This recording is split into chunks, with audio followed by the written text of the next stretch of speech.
로마서 12장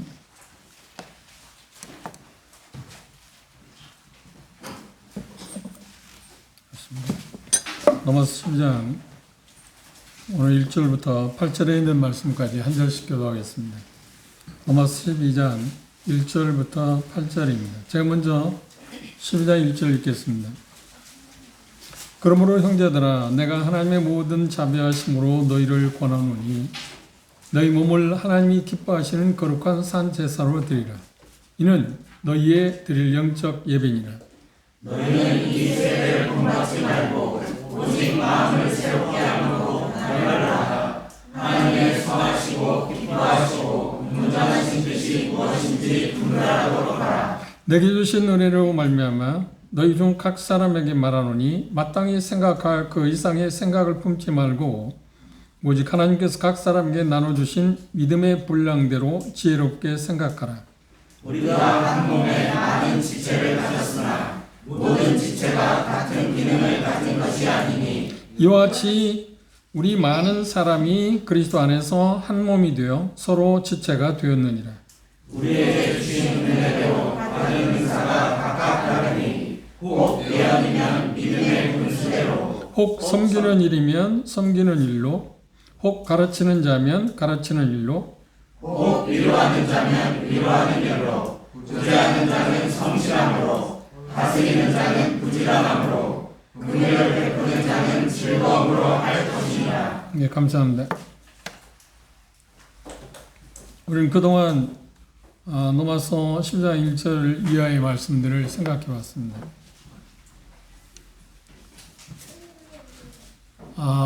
사람이 삶을 살아가면서 가장 중요한 질문이 있다고 하면 나는 누구인가? 라고 하는 질문입니다. 너는 누구일까? 이 질문에 대한 명확한 답을 내리는 것은 사람으로서는 대단히 가능성이 없는 일. 물론 나름대로 내가 누구인가에 대해서 여러 가지로 생각하고 말할 수는 있지만 정확한 답을 하나님과의 관계를 맺기 전에는 알 수가 없습니다. 왜냐하면 피조물과 창조주와의 관계가 성립되지 않고서는 하나님께서 창조하신 하나님께 창조주신 하나님께서 피조된 우리에게 주어진 그런 붕자한 어떤 목적이나 목표를 우리가 알지 못하기 때문에 내가 진정한 의미에서 누구인가 하는 것은 생각보다 쉬운 일이 아닙니다. 우리가 그리스도 안에 돌아서 자주 되뇌어야 할 이야기가 있다 하면, 생각이 있다 하면, 질문이 있다면 그것입니다. 나는 누구인가? 나는 누구일까?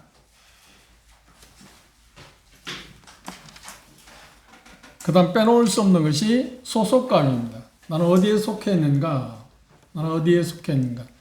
그것을 많은 심리학자들은 말하기로 가치감이라고 말했습니다. 나는 주변에서 크게 말하면 이 지구촌에서 나는 요구되는 사람인가?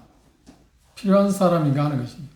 이게 충족되어야만 사람은 참 행복할 수 있다고 심리학자들은 이구동서로 그렇게 말합니다. 그리고 또 하나 중요한 것이 세 번째 질문이 뭐냐면 소속감입니다. 나는 어디에 속해 있는가? 그래서 우리는 어쩔 수 없이 이 세상에 살면서 믿지 않는 사람이나 믿는 사람이나 동일하게 어디에 속하려고 하는 그런 본성적인 것이 작용합니다. 그래서 그 어디에 소속되었을 때 자부감을 갖고 그 소속된 어떤 그 단체의 어떤 유니폼을 입는다든지 어떤 나름대로 배지를 단다든지 그런 걸 통해서 내가 이런 곳에 소속되어 있다고 하는 것을 나타냅니다. 왜 그럴까요? 그것이 우리 마음 가운데 안정감을 주기 때문에 그렇습니다. 그 다음 우리의 필요한 질문이 있다면 나는 뭘 해야 하는가 하는 것입니다. 그러나 이 세 가지 질문은 앞에서 말하고 있는 두 가지 질문, 두 번째, 첫 번째 나는 누구인가? 나는 어디에 속해 있는가? 하는 것을 알아야만 내가 무엇을 할 수 있는가 하고 연결되어 있습니다.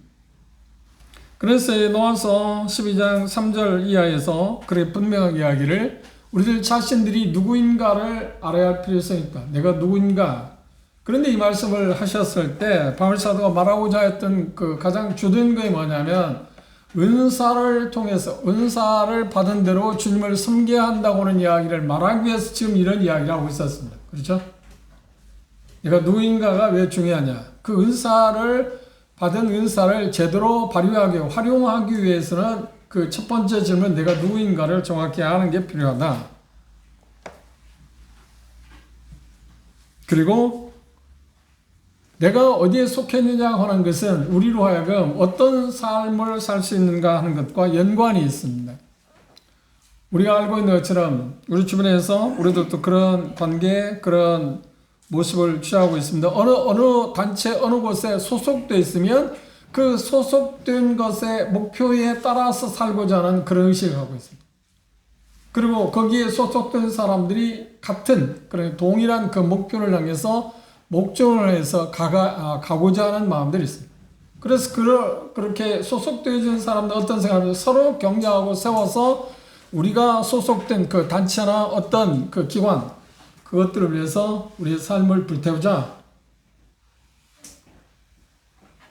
그 소속이, 자기가 소속된 그 그룹이 세상에서 인정받는, 그리고 드러난 것이었을 건데, 것이면 특별히 사람을 어떻게 대단한 영광스럽게, 그리고 위대하게 생각하고 뽐냅니다. 그리고 그 소속감을 확인하게 되면 당연히 뭘 하느냐면 내가 이곳에서 뭘 하려야 하는가 하는 것을 생각하게 됩니다. 내가 누구인가에 대해서 생각할 때 우리가 하나님의 말씀을 통해서 공부한 것을 정리해 보면 하나님이 보시는 대로 우리들 자신을 볼 수 있는 것. 그러니까 어려운 말 같습니다만은 지금 문맥을 통해서 지금 바울사도가 말하고자 1절에서 8절까지 이야기하고자 하는 가장 주된 이유가 뭐냐면, 것들을 그렇게 말씀하고 있는 목적이 어디에 있냐면, 내가 누구인가 하는 것은 하나님께서 나를 세우는 그런 하나님과 우리들 자신의 관계에 대해서 말하고 싶어서 지금 이야기한 겁니다. 그 말을 한마디로 말한다면 나는 그리스도인이다. 나는 하나님과 관계를 맺고 있는 사람이다. 나는 하나님의 사람이다. 그 말을 지금 좀 쉽게 풀이해서 뭐라고 하냐면 교회라고 하는 하나의 몸에 한 사람의 지체라고 하는 의식을 우리가 분명히 가져야 할 필요성에 대해서 이야기하고 있습니다. 그런데 문제가 뭐냐면 교회에서 하나님을 섬기는 일에 있어서 은사 활용에 있어서 중요한 건 자기 자신이 분명한 어떤 자기 자신 스스로의 정체성을 정확히 알고 있지 아니하면 그 은사 분별에 있어서나 활용하는 일에 있어서 문제가 된다고 하는 말이에요. 스스로도 어렵고 다른 사람에게도 디딤돌이 아니라 거침돌이 될 수 있다고 하는 것을 하나님 말씀에서 말하고 있기 때문에 바울사도는 그것에 대해서 지금 말하고 싶어서 이야기를 하고 있습니다. 여러분들은 그런 생각을 해봤나요? 나는 정말 하나님의 가족입니까? 교회의 하나의 지체라고 하는 생각은 우리가 이론적으로 듣고 알고 있습니다. 그런데 그것을 깊이 들어가면 나는 하나님의 가족인가 하는 겁니다. 나는 하나님의 가족인가 소속가입니다. 그걸 평이한 말로 한다면 나는 그리스도인가 참 거듭난 사람인가 하나님과 진정한 관계를 갖고 있는 사람인가 하는 것입니다. 하나님과 진정한 관계를 갖고 있지 아니할 때 그 사람의 삶은 솔로몬이 이야기한 것처럼 그건 어떤 것이 됐든 간에 허무한 거다. 가치가 없는 거다. 나름대로 가치 있다고 삶을 살고 인생을 그 열정을 거기에 다 쏟고 자기에게 주어진 어떤 일반적인 달란트를 사용해서 성공했다고 말할지 모르지만 그러나 일시적인 것이고 그건 허상에 불과하다고 하나님은 우리에게 말씀하십니다.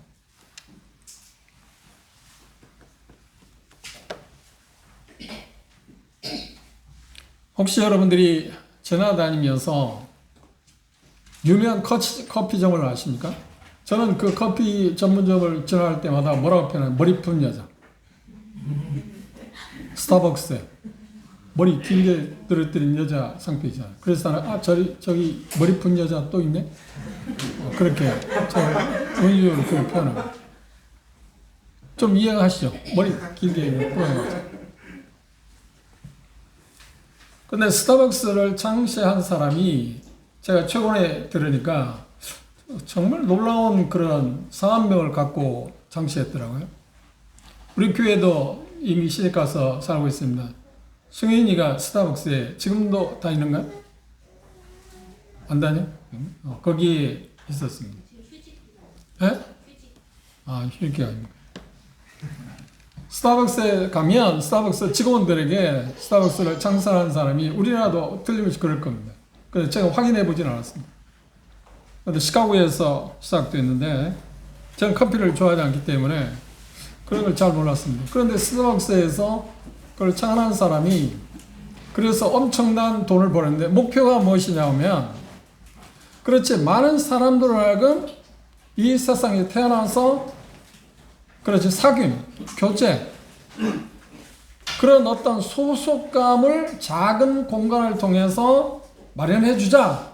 단 그걸 뭘 통해서? 커피 마시는 걸 통해서. 그래서 통계에 의하면 세계적으로 17,000개에서 2만 개의 점포를 갖고 있다. 어마어마합니다. 엄청난 부를 치부했고요. 그런데 그분이 주장할 때 우리에게 가장 중요한 소속감이 뭐냐고 할 때 1차적으로 뭐라고 할 때 가치를 인간이 태어나서 가치를 느낄 수 있는 곳이 어디냐고 할 때 가정이라고 그래요. 참 옳은 말 아닌가요? 나는 그 사람을 만나보지 않았는데 그 사람이 크리스찬이 아닌지 모르겠어요. 가정의 중요성. 그 다음 직업, 직장이라고 그랬어요. 그리고 그 사람이 제안한 게 뭐냐면 이 머리 푼 여자가 있는 곳. 스타벅스라고 하는 그곳에 와서 자기들의 삶을 일상적인 이야기든 무슨 사업 이야기든 뭐가 됐든 간에 커뮤니티를 갖게 하는 것이 이 창시자의 목표였답니다. 그래 만나게 되면 어떻게 하냐? 뭔 이야기를 하다 보면 어쩔 수 없이 뭘 해야 하나요? 그렇죠. 뭔가 마셔야 되잖아요. 커피를 마시. 그래서 쉬운 말로 떼돈을 벌었다. 이 사람은 그러니까 우리나라 사람들과 달리 우리나라 사람 그런 사람이 있을 겁니다. 그런데 외국에 이런 어떤 직업을 만들고 새로운 것을 창안하는 사람들 이런 어떤 특별한 철학적인 생각들을 갖고 있는 것입니다. 보다 더 많은 사람들과 하여금 모임을 갖게 하고 그리고 거기 친교 삶을 나눌 수 있는 이용할 수 있는 공간을 만들자. 그것이 스타벅스의 창시한 사람의 목표였답니다. 그리고 덤으로 뭘 하겠다고요? 그곳에서? 그래, 커피를 팔자.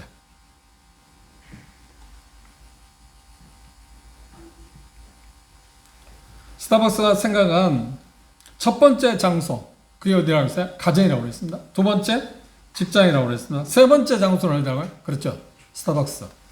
커피 전문점. 그곳에서 사람들 일상적인 삶을 살고 사는데 뭐 다양한 뭐 사업이든지 뭐가 됐든 간에 수많은 교제를 커뮤니티를 하도록 제공하고자 하는 목적에서 이걸 시작했습니다. 참 놀라운 창안.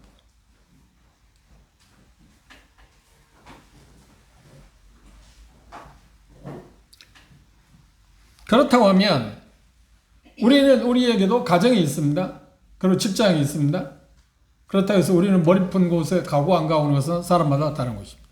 스타벅스가 우리에게 그렇게 큰 역할을 할 수 있는 하고 있는 사람도 있지만 대다수가 아닐 겁니다.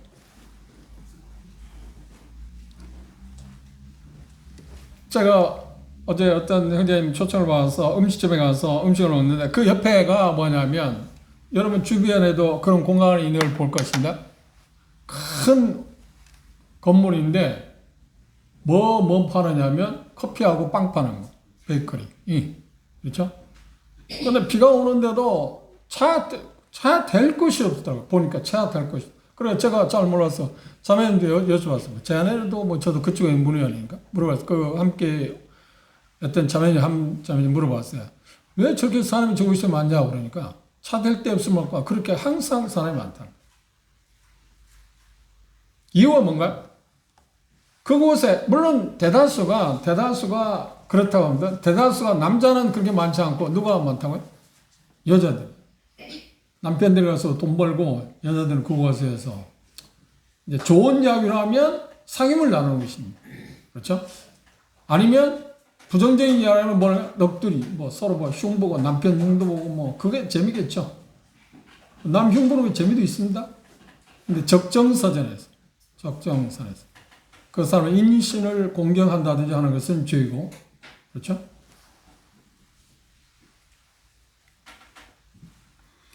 그런데 중요한 것은 뭐냐면 우리는 그런 공간을 갖고 있는가 하는 것입니다. 그리스도인으로서 우리는 그런 공간을 갖고 있는가. 내 삶을 진정으로 나눌 수 있는 것. 그것을 성경은 이 본문에서 말하냐면 교회라고 해요. 교회가 뭐 하는 것이냐? 그것은 우리의 삶을 진정으로 나눌 수 있는 것. 누가 더불어? 하나님과 더불어. 그런데 그 진정한 성경에서 말하는 진정한 참다운 삶은 어떤 거냐면 하나님이 주시는, 정확히 말하면 성령님이 주시는 어떤 초자연적인 능력에 의해서 어떤 삶을 나누는 것입니다. 그것이 어디냐 하면 바로 교회라고 하는 것입니다. 교회는 새로운 의미를 우리가 가져야 해요. 그동안 평양에서 생각할 게 아니고. 그래서 어떤 면에서 보면 교회라고 하는 것은 쉬운 말로 하면 어떤 분은 그렇게 말했습니다. 여러분 공감하실 겁니다. 교회가 어떤 것이냐? 완전한 사람이 모이는 것이 아닙니다. 흠 있는 사람들이 모이는 것이고 여러 가지 약점, 단점들, 물론 강점들도 갖고 있습니다. 그런 다양한 사람들이 함께 모여서 그것들을 서로 그런 관계 가운데서 어울려져서 뭔가 새로운 삶을 창출하는 것이 어디냐면 교회라 그랬어요. 새로운 삶은 뭘까요? 하나님께서 그 교회의 주인 되신 머리 되시는 예수 그리스도께서 원하는 뜻을 성취한 그런 곳이 어디냐면 바로 교회라. 이처럼 위대한 곳이 어디 있나요? 우리는 그곳을 일종의 장소라고 한다면, 여러분들이 커피 전문가, 커피 애호가라고 한다면 머리 푼 여자 가는 커피박스에, 스타벅스에 자주 가고 거기에 관심을 갖는 것보다 이곳에 대해서 우리는 얼마나 관심을 가잖아요.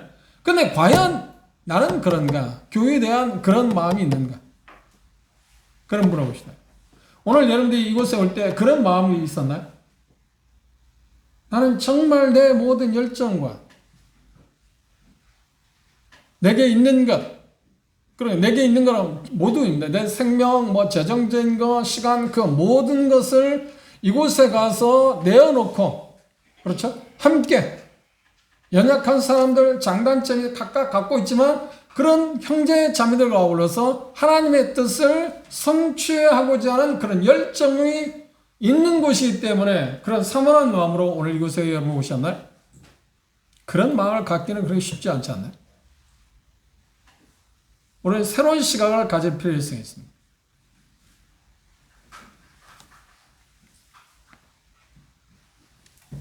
나는 어디에 속해 있는가 하는 것은 대단히 중요한 질문이라고 했잖아요.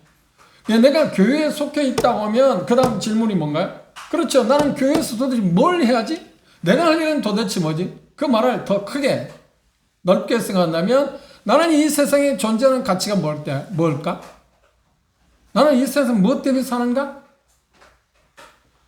이건 우리 삶에서 자주 질문해야 하고 답해야 할 그런 영광스러운 질문입니다. 그냥 우리는 그냥 이 세상에 던져진 사람도 아니고 주어진 날 그럭저럭, 물론 그럭저럭이 아니겠죠. 나름의 의미 있는 삶을 생각하고 직업의 어떤 일도 열정들을 갖고 하기는 해야겠지만, 그러나 그것이 나의 삶의 전부라고 한다고 하면 무슨 의미가 있나요? 삶이 무슨 의미가 있나요? 그래서 어떤 것을 얻었다고 생각했어요. 그래서 어떤 자리에 올랐다고 생각해 보십시오. 그건 언제까지인가요? 그렇죠. 여전히 그게 그 영광이라고 할지라도, 영화스러운 일이 할지라도 길어야 뭐라고요? 70년, 80년. 성취된 쪽에. 그런데 성취해서 70년, 80년 그걸 누린다고 해서 엄청난 사람들을, 그렇게 누린 사람이 있나요? 이 세상에 알려진 부호들이 자기들이 그 영광에 그 어떤 성취한 자리에서 70년, 80년 누린 사람이 있나요? 한 사람도 없어요. 한 사람도 없어요. 그 자리에 가기까지는 빠른 사람들은 30세에서 아마 금수저라고 이야기하는 사람 20세에서 그걸 물려받았을 수 있을 수 있지만, 그런데 그것 자신을 물려받아가지고 그 자리에 오른 건 아니잖아요. 그걸 자기가 뭔가 물려받았을지라도 이건 내가 누릴 수 있는 거다 생각하고 시작하는 거예요. 빨라야 얼마인가요?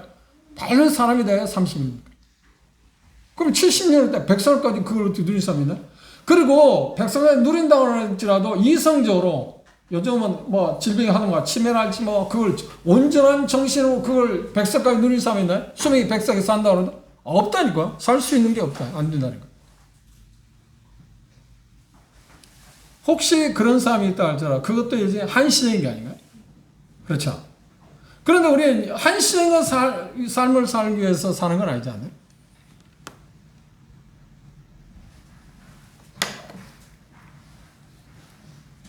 오늘 경건의 시간에 제가 읽는 성경이 히브리서 13장인데 한번 볼까요?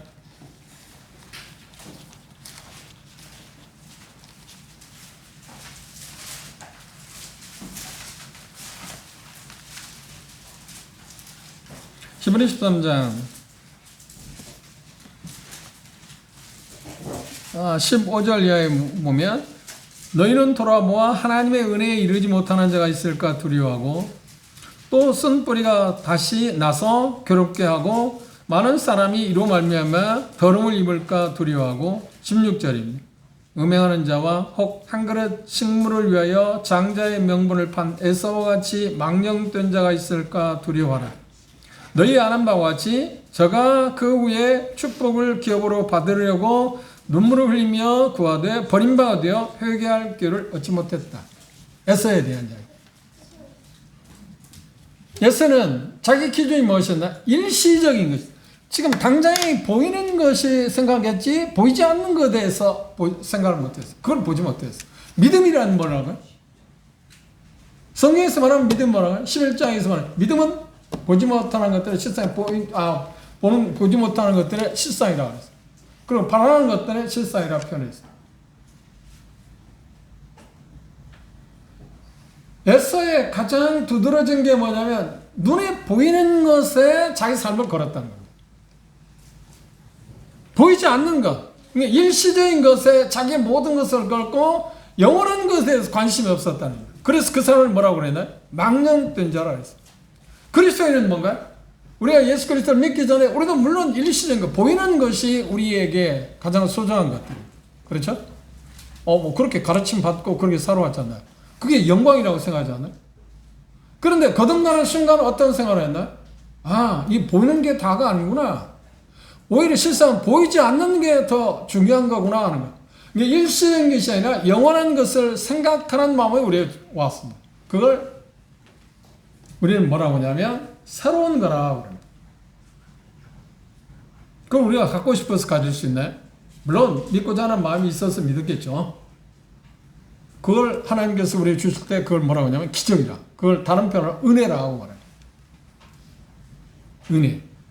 우리는 그런 거듭난 사람입니다. 하나님의 소속된 사람, 하나님의 가족이라니까요. 하나님의 권속이라니까요. 그러면 하나님의 관속에서 소속이 돼서 어디에 속했는가? 하나님의 가족? 하나님의 소속된 사람, 하나님과 함께 사는 사람이 나오면 그 다음 질문은 뭔가? 그러면 나는 뭘 해요? 거기서 나는 뭘 해야 하는가? 그렇죠? 그러니까 어떤 면에서 우리가 하나님께 헌신하고 우리가 삶을 살아가는데 더딘 이유가 뭐냐면 지금 로마서 12장 3절에서 8절에 있는 말씀까지 유추의 생각이 뭐냐면 내가 누구인가에 대해서 정확하게 인식하지 못했다. 그래서 문제가 왔고요. 그 다음 내가 누구인가에 대해서 정확하게 인식하지 못해서 평가하지 못했을 뿐만 아니라 나는 어디에 속했는가를 우리가 주시하지 않았다. 그러다 보니까 자연스럽게 어때요? 내가 뭘 해요? 우리는 하고 있잖아요. 오늘 주님이 안 오시나요? 내일 우리는 뭔가 해야 하지 않나요? 그렇죠. 뭘 해야 해요. 그런데 뭘 할 때 여러분들 중요한 건 뭔가요? 왜 그 일을 하십니까? 하면 내가 어떤 소속된 그 어떤 것에 이익을 위해서 그것의 어떤 가치를 발휘해서 위해서 뭔가 해야 하지 않나요? 그러니까 소속과 일은 연관되어 있어요. 뗄래야 뗄 수 있는 게 아니에요. 내가 학생이면 내일 학교에 가서 공부해야 하잖아요. 왜? 내가 학생이니까 어느 학교에 소속되어 있으니까 그 일을 해요.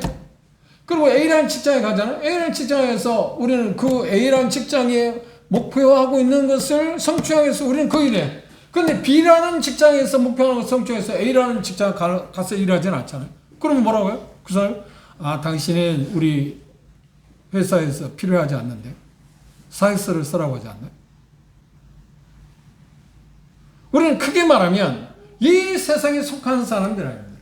하나님께 속한 사람들. 그러니까 하나님께 속한 사람이기 때문에 하나님께 속한 사람이라는 것을 인지하게 된다면 그곳에서 내가 뭘 해야 할까를 생각하잖아요. 그리고 그것이 우리의 주업이었잖아요. 우선순위를 말하는. 세상 일을 하지 말라는 게 아니야. 세상 일을 해야 해요. 세상 일을 하도 뭐라고 하기는 하도 어떻게 하라고요? 죽게 하다라고 말씀하지 않나? 그 이유는 뭐냐면 내가 접하는 사람들에게 예수 그리스도께로 올 수 있는 길을 제공하기 위해서 그 일을 하는 거예요.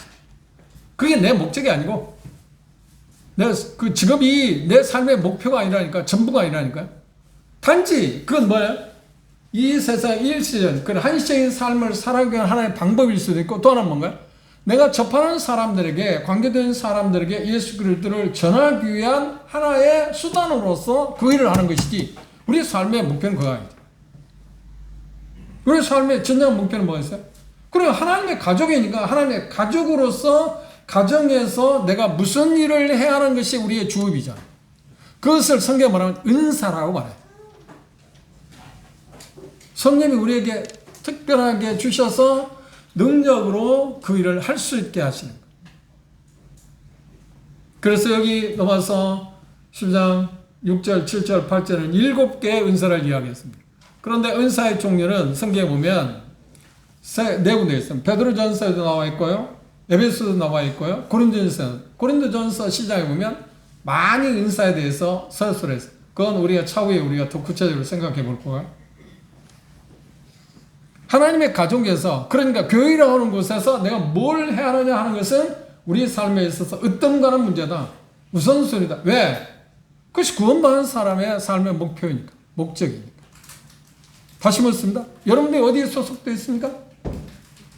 하나님과 관계를 맺잖아요? 그럼 하나님의 가족이니까 하나님의 가족으로서 내가 뭘 해야 하잖아요. 나는 뭘 해야 하냐고 할 때 우리 생각은 어떤 생각은, 그렇지. 여기 말씀대로 하면 교회에서, 그러니까 한 몸에, 우리 제 몸, 여러분 몸을 보십시오. 우리 몸에는 뭐가 있나요? 여러 지체가 있잖아요. 손도 있고, 코도 있고, 입도 있고, 눈도 있고, 지금 아이들에게 지금 그걸 짚어보라고 하는 건 아닌데, 여러 수많은 종류의 지체들이 있지 않나요? 그런 많은 지체들이 한 몸에 붙어 있습니다.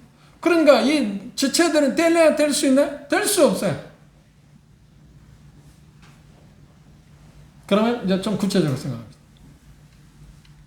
은사를 말하기 전에 우리는 자연적으로 태어날 때 우리에게 하나님께서 창조하신, 우리에게 주어진 하나님께서 주신 뭐가 있냐면 장점과 약점들이 있습니다. 은사가 아닙니다, 지금. 은사는 성령님께서 특별히 구원받은 사람이 주시는 거고, 이건 우리에게 타고난, DNA라고 하든 뭐라고 하든 간에 타고날 때 우리에게 주어진 재능들, 일종의, 요즘 재능 기부라고 하는 말을 쓰잖아요. 자기가 잘하는 것들을 어떤 그렇지 못한 도움 필요한 사람에 도와주는 역할을 하지 않나요? 그런 걸 재능 기부라고 합니다. 재능들 있잖아요. 그 재능들을 한마디로 이야기하면 뭐라고 하냐면 장점이라고 말할 수 있습니다. 장점. 그런데 우리는 어쩔 수 없이 그런 많은 장점이 있는 사람은, 큰 장점을 갖고 있거나 많은 장점을 갖고 있는 사람일지라도 뭐가 있나요? 반면에 약점들이 있어요. 그 말은 뭐예요? 자기가 누군가를 세워줄 수 있는, 수요일날 공부하고 누군가를 세워줄 수 있는, 덕을 끼칠 수 있는 것이 장점이라면 약점은 뭔가요? 우리가 이 부분에서 좀 놓치고 있는 게 있어요. 뭔지 아세요? 내가 약점이 있을 때 그 약점을 드러내려고 하는가요? 본성적으로? 아니요, 절대로 안 드러내요. 그 말은 드러내려 하지 않는다는 말은 무슨 말이냐면 다른 사람의 도움을 필요로 하지 않다고 하는 말이 돼요. 특별히 교회 생활에서는 정말 중요한 부분입니다.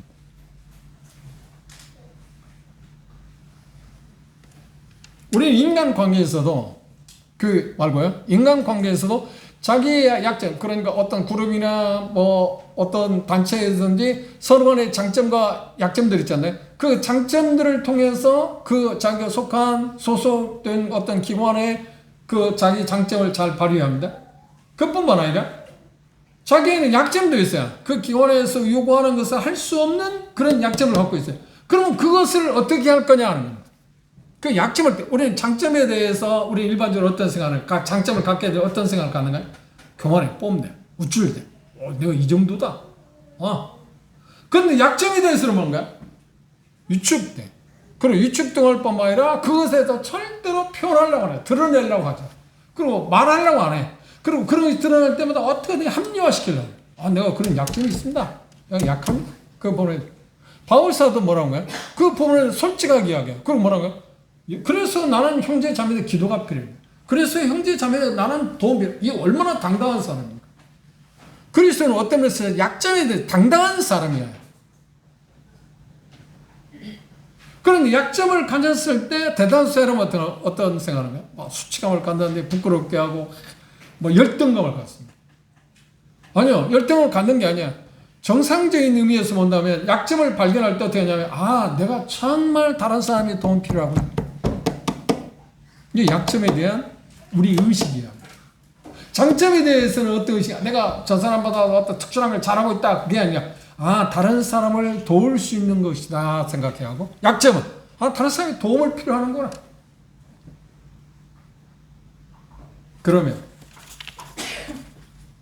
오늘 길게 생각할 수는 없으니까 다음 만날 때 한번 생각해 보세요. 그리고 지금 단순하게 지금 생각해 보세요.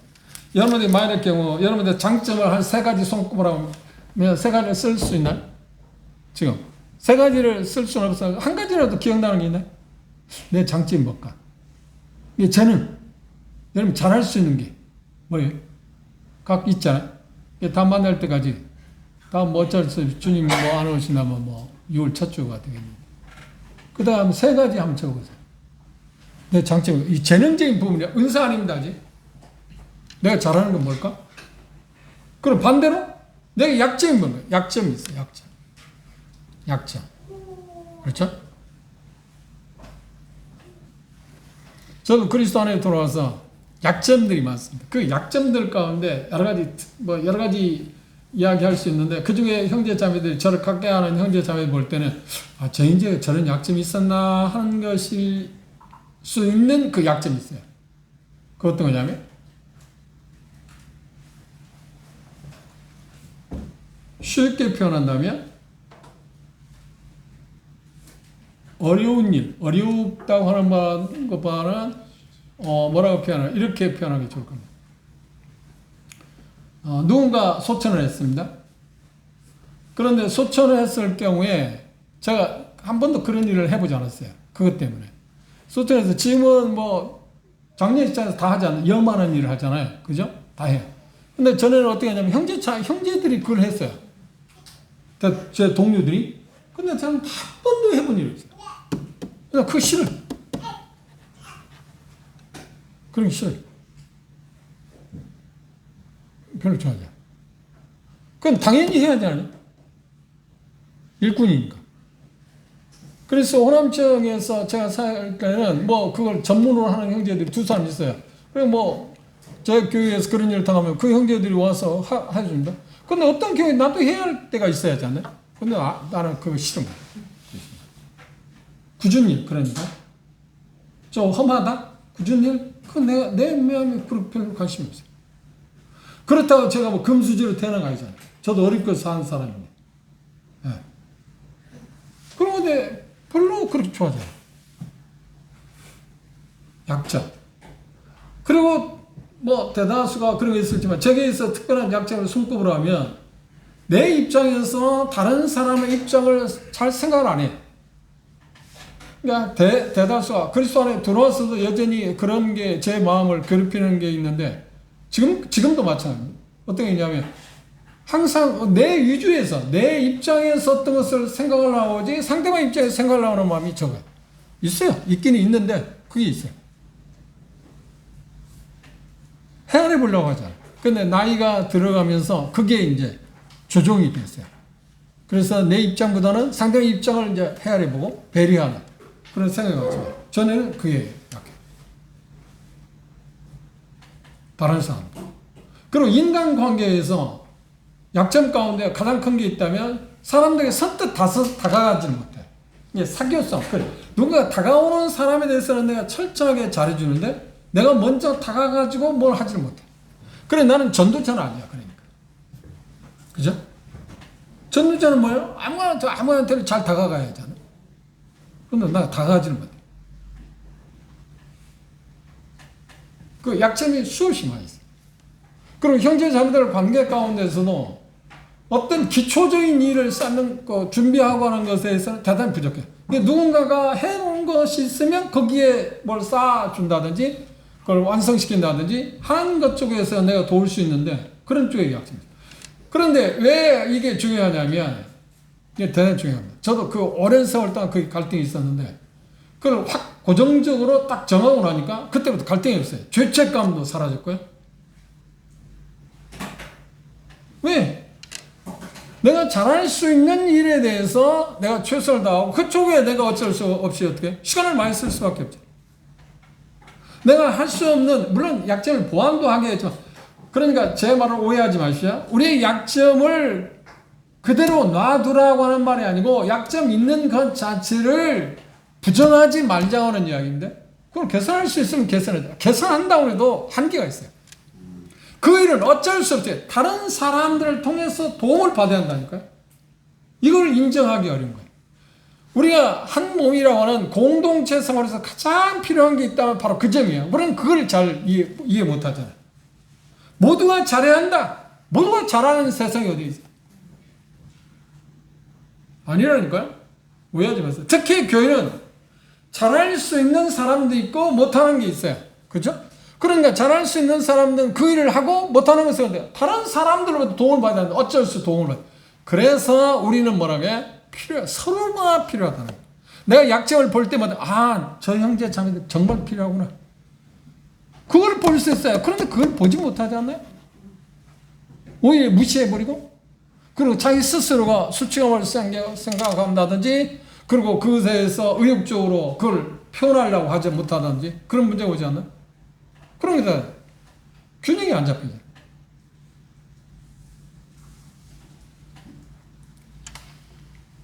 여러분 약점을 볼 때 그걸 주저하지는 마세요. 그걸 볼 때마다 어떤 생각을 내가 정말 연약하다고 하는 것을 볼 때마다 어때요? 다른 형제잖아. 다른 사람이 도움이 필요하구나. 그걸 구체적으로 생각해 보시죠. 입이 하는 일이 뭡니까? 입이 하는 일이 뭡니까? 말하는 거죠. 말하는 건 얘가 할 일이잖아. 얘가 들을 수 있나? 못해. 그러면 얘가 생각할 때 왜 나는 못 듣지? 귀가 말하기 왜 입처럼 나는 말을 못하지? 이것처럼 어리석은 게 된다. 그런데 이 어리석은 일을 우리는 교회에서 다반사로 하고 있어요. 스스로가. 내가 부족한 것? 누군가가 그 일을 해줄 수 있다고 생각하고 그 사람들을 그런 형제자매들이 그 일을 할 수 있도록 기회를 주고 내세우는 게 아니고 저것도 내가 할 수 있을 것 같은데? 천만에. 그건 고유의 영이라는 성령님께서 우리에게 주신 거기 때문에 어떻게 할 수 있는 게 아니에요. 내가 노력해서 얻을 수 있는 게 아니라니까. 보십시오. 일반적으로 우리에게 은사 말고 재능 문제에 있어서 타고난 재능이 있다고 그러잖아요. 물론 이렇게 말합니다. 세상에 유명한 스타들이 있습니다. 음악이든 각 분야의 그런 스타들 있잖아요. 이미 성공한 사람들 있잖아요. 그들이 일반적으로 얘기하는 그렇지 않는 사람, 특수한 사람들 일반적으로 뭐라고 해요? 타고난 재능이 있다. 타고났다. 그렇죠? 타고났다. 그런가 하면 어떤 소수의 사람은 어떻게 노력으로 그 자리에 이르렀다. 일종의 자질 이야기하잖아요. 재능 이야기하잖아요. 그런데 그거는 어떻게 할 수 있는 게 아닙니다. 예를 들어서 내가 아무리 피아노를 열심히 친다고 해서 내 유능한 아스테가 될 수 있을까요? 전혀 불가능하다니까. 가능성이 없어. 그럼 내가 그걸 노력해야 합니까? 그거 노력하면 될까요? 노력하면 헛수고라니까.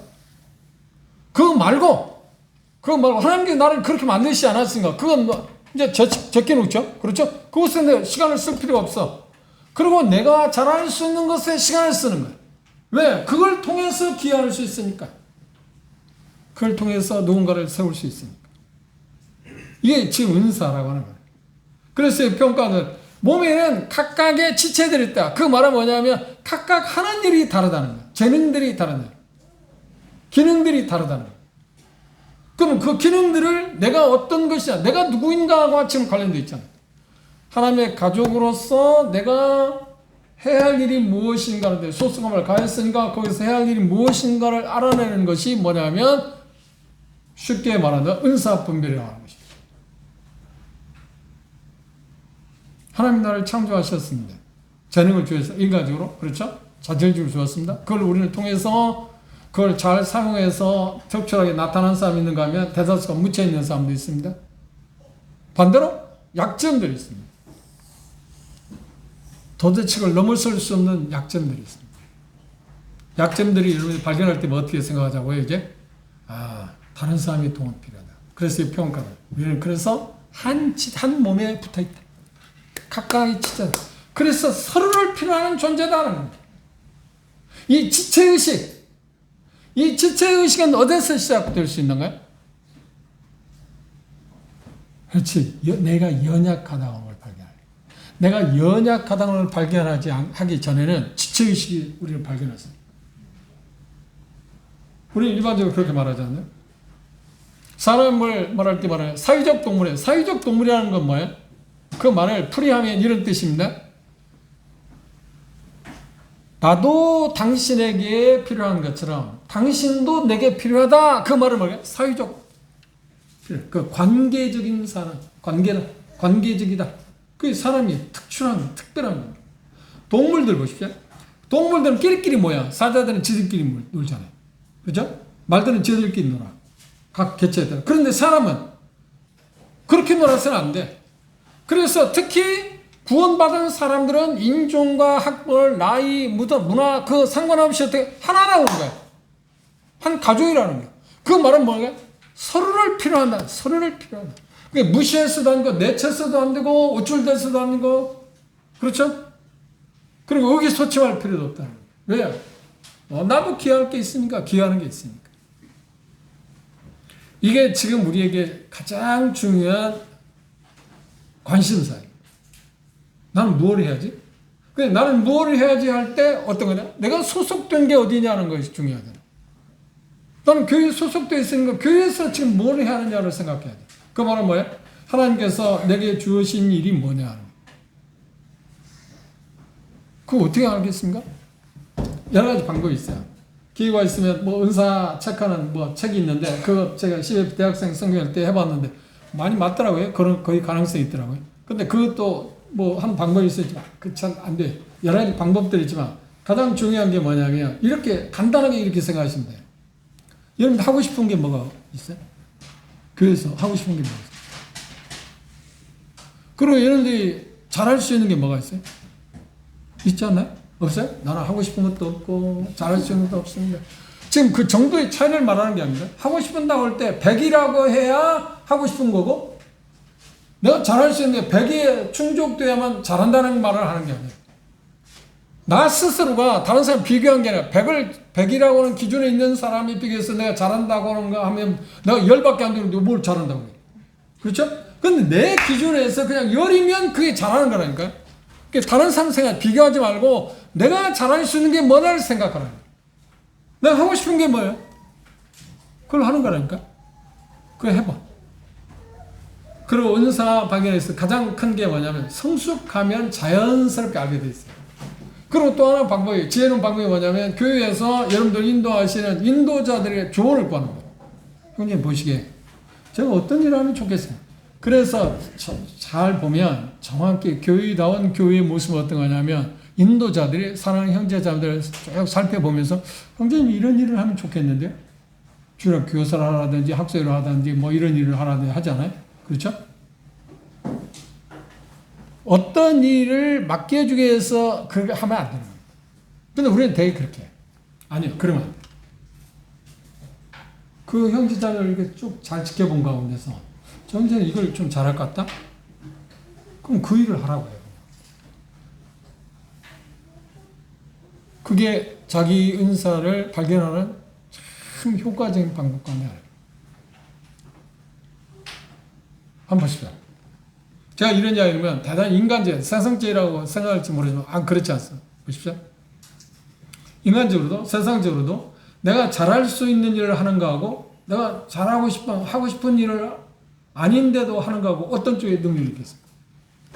하고 싶은 일을 할 때 잘하겠습니까? 하고 싶지 않은 일을 할 때 잘하겠습니까? 어느 쪽입니까? 하고 싶은 일을 하는.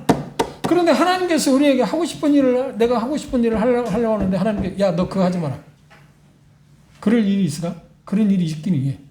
근데 소수야. 소수야. 그런데 오늘 부모들 보십시오. 부모들 좀 생각해 봐요.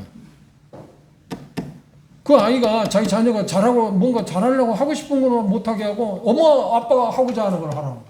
그러니 그 자식들이 얼마나 죽을 상이야. 사는 것 같지 않지. 학원 가고 싶지 않은데 물론 어떤 데는 안 가고 싶어도 가야 해. 그것도 있어야 해. 그런데 중요한 건 뭐냐면 그 아이가 정말 하고 싶은 것을 알아서 찾아서 하게 하는 것이 부모 역할 아닌가요? 속에 있으면 부모들 대단하겠어요. 그런데 여러분 부모님 생각할 때 내가 지금 생각할 때 이게 좋다고 생각해서 그걸 하라고 하는 거 아닌가? 그러면 그 아이하고는 아무 상관도 없잖아. 그게 마침 맞으면 좋겠지만 전혀 상관이 없는 일을 하라고 하니까 자식이 어떻게 생각하겠어? 뭐 제가 자랄 때는 그런 제 부모들이 그런 생각 자체는 안 했죠. 물론 제 선친이 야 너는 뭐 그 당시만 해도 아버지가 살아 계실 때에도 뭐 가정 환경이 좀 그래도 괜찮았으니까 너는 뭐 그 친족들 가운데 그 교사들이 많았으니까 사대 졸업하고 교대는 아니고 그다음에 사범학교 졸업하면 그 초등학교 교사예요. 국민학교 교사예요. 사대 졸업해서 교사가 되면 좋겠다 이야기를 했어요. 물론 제시를 했죠. 제게. 그런데 가만히 지나고 보면 생각해보면 제 아버지 제가 그 좋아하는 타입은 아니에요. 근데 생각해보면 우리 아버지가 좀 선면지식이 있었구나. 내가 그걸 어떻게 좋아하는 걸 알았을까? 그런 이야기를 듣고 제 꿈이 뭐냐면 선생이 되는 게 꿈이었어요. 선생이 되겠다. 근데 선생이 되겠다 하는데 왜 그러냐면 부수적으로 따라온 게 뭐냐면 그 당시에는 뭐 지금은 그렇지 않습니다. 사도가 완전 사도권이 밝혀졌습니다. 그 당시에는 무슨 말이 있나요? 선생님 그림자도 안 밟는다 했잖아요. 그러니 존경했다. 보수는 형편없었겠죠. 그런데 그 상관없이 누가 가르친다는 게 어떤 지식을, 그러니까 교사들 있잖아요. 지식을 전달해 주어서 도움을 줄 수 있다는 건 참 위대한 일이잖아요. 그렇게 생각했어요. 그런데 교회 다니면서 보니까 선생님보다 더 좋은 게 있었어. 그게 뭔지 아세요? 목사야. 그 꿈을 바꿨어. 내가 커서 목사가 되겠다. 목사가 되는데 어떤 목사냐면, 그 당시 수많은 은사적인 그런 게 많았습니다. 주변에. 제가 그런 꿈을 안 갖고 어떤 거 성경을 잘 알아 성경을 참 잘 가르치는 목사가 되면 좋겠다. 성경을 잘 알아서 성경을 잘 가르치는 목사가 되면 좋겠다. 그 꿈을 가지니까 제가 하는 일이 뭔가요? 그럼 성경 읽는 거야. 그래야지 않나요? 이게 지금 자연스러워요. 내게 하나님께서 어떤 것이 뭘 해야 할 것인가를 알게 되면 그 일에 대해서 우리는 시간을 투자하잖아. 물질도 투자하고 그것에 열정을 투하잖아. 그럼 효과를 봐야 하니까. 그러지 않는 일을 어떻게 해요? 다른 사람에 맡기고. A라고 하는 일은 내가 한다면 B, C는 다른 사람들이 그 일을 하게 하고. 그래서 우리는 서로 어떻게? 어우러져서 어떤 목표를 성취하는 것입니다. 이게 하나님의 가족이라니까요. 그럼 오늘 결론적으로 하나님의 가족 안에서 가정에서 여러분들이 할 일은 무엇인가? 내가 할 일은 찾았나요? 이거 차지하지 않나요? 내가 할 일은 무엇인가? 그걸 찾기 위해서 일반적인 이야기합니다. 뭘 하자고요? 내가 하고 싶은 걸 하세요.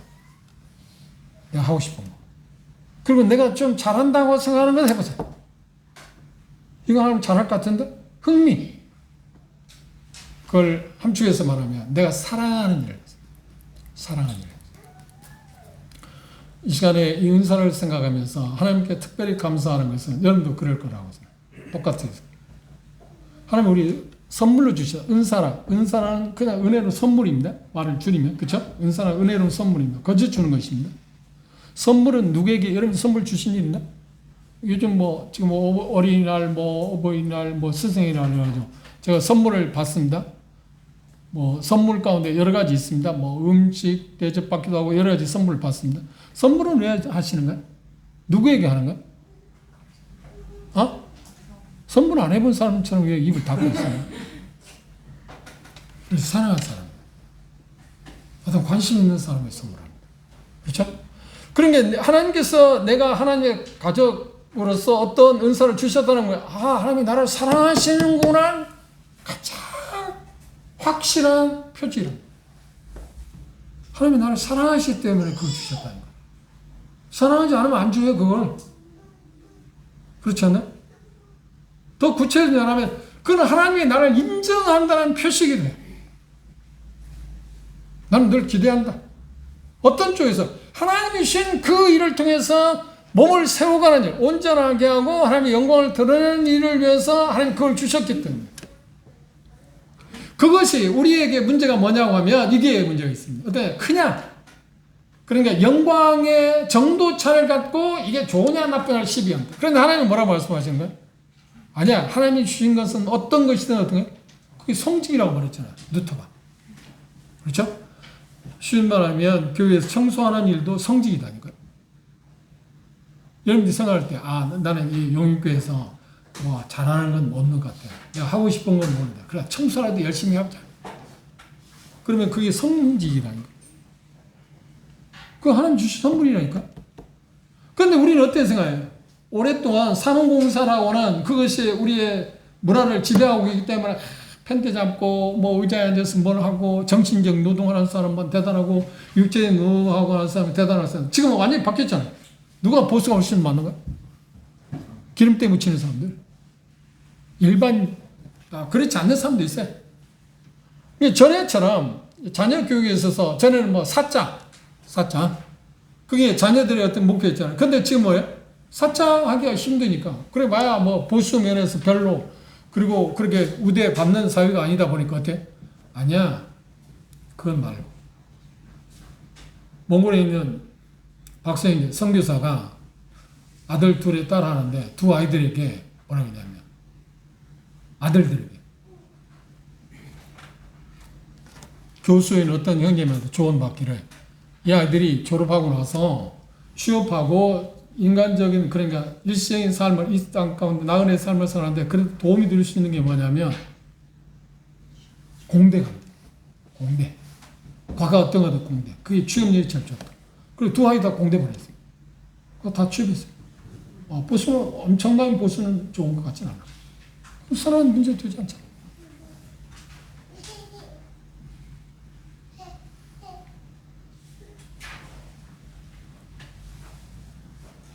오늘 우리 마음껏 생각해 봅시다. 한번 깊이 생각합시다. 나는 누구인가? 나는 어디에 소속되어 있는가? 교회에 속해 있다고 하면 나는 교회에서 뭘 해야지? 그리고 나는 이 교회에서 존재 이유가 뭔가? 그건 죄송한데 알고 살아야 하지 않나요? 그리고 그걸 알 뿐만 아니라 내가 그걸 확정해야 해. 그래서 그 일 하는 일에 있어서 뭐라고 했나요? 그래, 분수에 지나치는 생각하지 말라는 거예요. 내가 할 수 있는 것. 그렇죠? 내가 잘할 수 있는 것, 사랑하고 하고 싶은 것, 그걸 해야지. 다른 사람이 이렇게 그걸 좋아하고 이게 두드러지는 거, 나하고 그걸 해야지. 그러면 그 망하는 일이라는 거예요. 그게 우리 일이에요. 그래서 바울사는 그렇게 말합니다. 지나치 믿음의 분량대로 지혜롭게 생각하라는 이유가 그것입니다. 그 이야기를 한 이유가 뭐라고요? 지금 은사 활용제에 대해서 말하기 전에 지금 이야기하고 있죠. 오늘 말하고자 했던 가장 중요한 핵심은 뭔가요? 메시지는 뭔가요? 내가 하나님의 가족으로 소속되어 있다고 하면 그것에 반드시 내가 할 일이 있다. 반드시 해야 돼.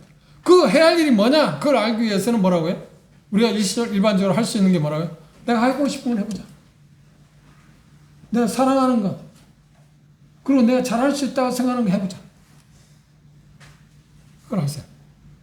그리고 이제 구체적으로 은사 분별이나 그릇 부분에 대해서는 우리가 구체적으로 다음 기회에 생각해 보도록 하겠습니다. 하나님께서 우리를 사랑하심으로 이런 놀라운 선물을 주셨습니다. 그리고 우리의 장점과 장점을 갖고 있을 때 사람이 생각할 때 우쭐댈 필요도 없습니다. 교만할 필요도 없습니다. 약점 때문에 그걸 감추거나 수치로 생각할 필요도 없습니다. 장점이 있을 때 나는 이걸 통해서 다른 사람을 세우지는 돕는 역할을 하는 겁니다. 약점이 있을 때 여전히 뭐예요? 나도 다른 사람의 도움이 나도 그렇게 필요하다. 그렇죠? 입이 좀 얘기했잖아요. 입이 아무리 자기가 말하고 할 때 대단히 중요하지만 귀가 듣는 역할을 잘 못하면 말을 할 사람 봤나요? 귀가 전혀 막혀 있는 사람이 말하는 사람 봤나? 농아들 특징이 뭔가요? 되게 듣지 못해. 전혀 자기가 약점이라고 할 수 없다고 생각하는 것을 누군가가 하게 돼 있어요. 누군가가 하게 돼 있다는 거예요. 교회 지체니까. 각각 지체로서 해야 돼. 그죠? 오른손이 하는 일하고 왼손이 하는 일 똑같나요? 아니지. 왼손잡이가 오른손잡이가 좀 차이였지만 일반적으로 오른손잡이가 많잖아요. 그죠? 그런데 이야기도 어떤 사람은 왼손 가지고 뭐 글도 잘 쓰고 그러더라고요. 근데 내가 왼손잡이가 글 쓴다고 써주겠어요? 아니야. 그건 포기하자니까. 그냥 오른손하고 오른손답게 살자는 거예요. 그러면 뭐예요? 왼손이 하는 일은 왼손이 할 수 있는 잘하는 사람이 할 게 아닙니까? 그리고 영역을 확장하자는 거예요. 그러면 그것 때문에 우리 분야에 다툴 필요도 없잖아요. 시기할 필요도 없잖아요. 비교할 필요도 없잖아요. 그러면 내 오른손을 잘할 수 있는 일에 투자하자. 열성을 갖자는 거예요. 그것에 마음을 기울이고. 그게 지혜 아닌가요? 왜 괜히 내가 아닌 다른 사람의 사업을 이야기해요? 아니요, A라는 직장에 갔는데 그것의 목표를 위해서 우리가 왜 B라는 사업체의 일을 위해서 우리가 열심히 공부해요? 그쪽으로 이직하려고 합니까? 이직하려면 그래야지. 근데 이직 안 하려면 내가 있는 것이잖아. 교회가 마찬가지야. 우리는 붕 떠 있는 사람이 아닙니다. 각자 하나님 우리 주신 특출한 성령이 주신 특별한 선물들이 있습니다. 그걸 뭐라고요? 은사라고 표현하고 있다. 넘어서 여기 12장 6절 7절 8절에서는 7개의 은사만을 이야기했어요. 은사의 다양성을 우리가 다음 시간에 또 생각해 볼 수 있을 겁니다. 기도하고 마치겠습니다.